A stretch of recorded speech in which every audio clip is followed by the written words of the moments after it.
Frontier Airlines admits that they are paying their agents to charge people for oversized baggage, and one passenger on a cruise ship was charged over $3,000 for bringing back illegal substances. Let's get into it.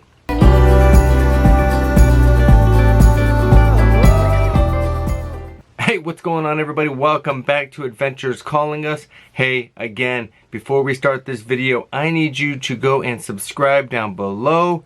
We are 23, 24 people strong, and we are loving it. We are loving the support, and I know that's not a lot to some, but that is a lot to us in terms of the support that we're getting.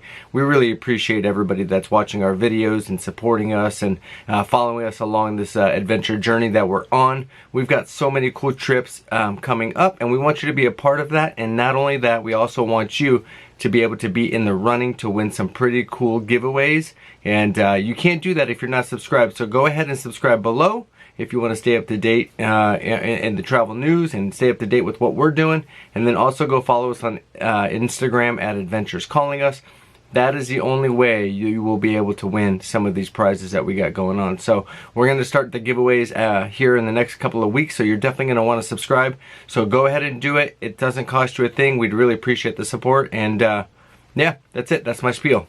All right, so let's jump right into it. Frontier Airlines, what are you doing? I have no idea what Frontier Airlines is doing. To me, I've never flown Frontier Airlines. I don't have any inclination, or I don't have any desire to fly Frontier Airlines. And this story right here is another reason why I will probably never fly Frontier Airlines.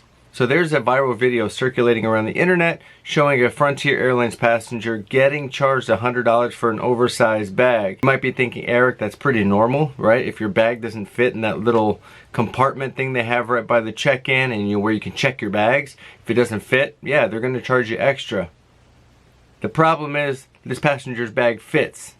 It actually fits.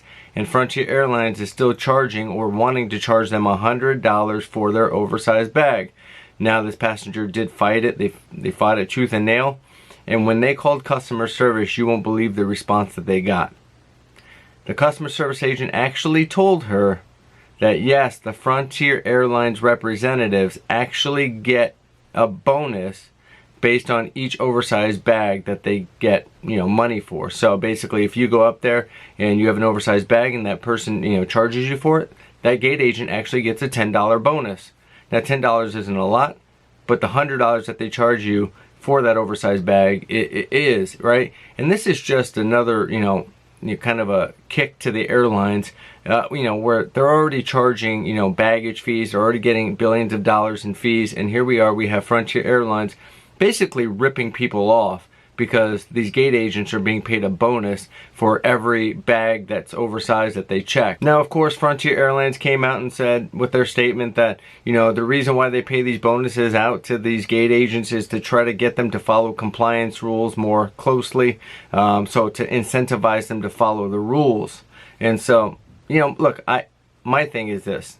If you're hiring good employees, they should be following the rules, incentive laced or not. So I just think this is a bad look for Frontier. I mean, it's a bad look all around. We shouldn't be purposefully looking for ways to charge passengers extra fees. They've already spent money, right, to fly on your airline. They're already probably spending for baggage fees to be checked.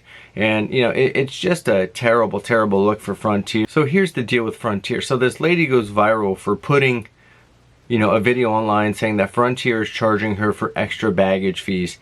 Now, the stories are completely different between the passenger and Frontier Airlines, of course. Now, the passenger is saying that when they went up there, their bags did fit in the size checker. When you go up there, when you go to check your bags in, you get the size checker.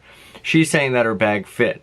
Now, in the video, she only shows one bag. Now, Frontier Airlines is coming out and saying, look, the video doesn't show the whole story. This passenger actually had a second bag which did not fit without having to remove much of the contents. Now, if that is the case, Frontier Airlines is probably justified in charging that extra baggage fee, right? We all know, we've traveled enough and we've flown, even if you've done it once, you know that those bags either have to be 50 pounds or less, or if they're going to be a carry-on, they need to fit in the carry-on size checker thing to make sure that it fits. Now, I don't know all the nuances about airlines and why they charge, why it's 50 pounds and all this other jazz, right? There's that age-old argument of, if I've got one bag that's 75 and one that's 30, what's the difference if I go ahead and move 20 pounds from one bag to the other? I have no idea, because the same amount of weight is still on the plane.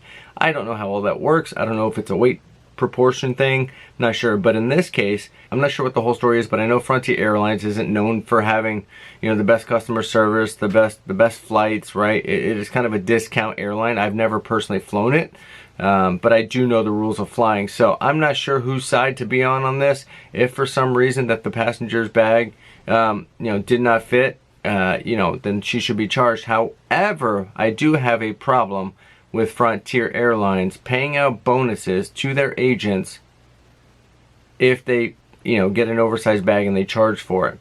That to me just spells trouble all over it, right? They're going to be looking for reasons on why somebody's bag does not fit, in my opinion. And so we shouldn't be incentivizing the gate agents to find bags that are overweight or don't fit. Now, my thing is, Frontier Airlines came out and said, hey, look, we incentivize and we bonus because we want our gate agents to be able to be more, cognizant of kind of who's coming through with their bags and what size their bags are. I get all that, but if you're hiring good employees in the first place, in my opinion, they should be following the rules regardless, right? If there's a bonus paid or not, they should be looking for those things. That's their job. And if you have to pay them to do that, then are they really doing their job, Frontier? Look, I can see the lady's point if she got charged $100, right, for an oversized bag that maybe fit. But I also see Frontier's side, because you see this a lot with the internet, right? People want their 15 seconds of fame. They want their viral moment. They want whatever. And what they do is they don't typically show the entire story. They show the part of the story that they know that people are going to be in an uproar, they're going to get upset, they're going to, right? They don't show the whole story from a macro view. They show the one little incident to make it twist the story. So this happens all the time on the internet. You see it all the time. So I don't doubt that she probably had two bags and she showed the one that fit. Most people don't just travel with one carry-on, quite frankly. And the other part about this is I believe you can only have one personal item and one carry-on. So if there was two bags, one would have had to have been a checked bag. So I'm not exactly sure kind of what's going on with that story. But if Frontier is actually paying their gate agents, again, to find these things, and they're paying bonuses, it can only lead to gate agents really trying to purposely find these things so that they can get paid out more and paid out of a bonus. So I'm not sure where to stand on this. Let me know where you stand. Do you think gate agents should be bonused based upon the number of oversized bags that they're able to find, and or do you think that should just be part of their normal job? Like, why do we have to incentivize them? Let me know your comments below. I'd love to know kind of what your feelings are on that. All right, so we are moving from Frontier and we are moving to another story. And look, there's a cruise passenger out there that took an Australian cruise. Sucker got charged $3,300 for illegal substances being brought back to Australia. Now, I know what you're thinking, because you're thinking probably the same thing I thought the first time I read this, right? What did he bring back, or what did they bring back? It must have been drugs, must have been, liquor that maybe wasn't allowed. It must have been, right, something. No, it wasn't any of that. Now, it was illegal substances according to Australian rules and Australian policy, but it definitely wasn't drugs and things like that. Let me tell you what it was. They say this individual broke the biosecurity laws of Australia. I didn't even know what such a thing was, but that's what they did. They broke the biosecurity laws of Australia. And according to the news article, it says they brought back a significant amount of illegal materials. Now, I was thinking they were going to find, pounds and pounds of marijuana, pounds and pounds of drugs, whatever it was, but certainly not the case. So let me tell you what they brought back, okay? Hey, before I do, go ahead and tell me below what you think they brought back. Yeah, you'll be surprised. So here's what they brought back, right, to warrant this $3,300 fine for breaking the biosecurity rules of Australia. They brought back 2 live plants, not marijuana plants, not drug plants, not weed, nothing like that. It's just 2 live plants, a coconut shell. So coconut shells are forbidden apparently. Seed pods. They brought back a betel nut. I don't know what a betel nut is. Does anybody out there know what a betel nut is? Let me know. They brought back mustard sticks, shells, corals, and dried plant materials. So I'm Apparently, if you're bringing back coconut shells, batel plants, seed pods, any of that stuff, that's a no-no, especially if you're in Australia. You know, all jokes aside, this is why it's so important when you're going on a cruise. I can't stress this enough. When you're going on a cruise, you need to understand what the rules are for the locations and destinations in which you are going. There are different rules in Australia than there are in the United States, than there are in Canada, than there are in Europe, right? You have to understand the rules of where you're going and the destinations that you're going to be at. Plain and simple. Look, I mean, do I think it's dumb that somebody gets fined for something like coconut shells and seed pods and whatever else and live plants for all that?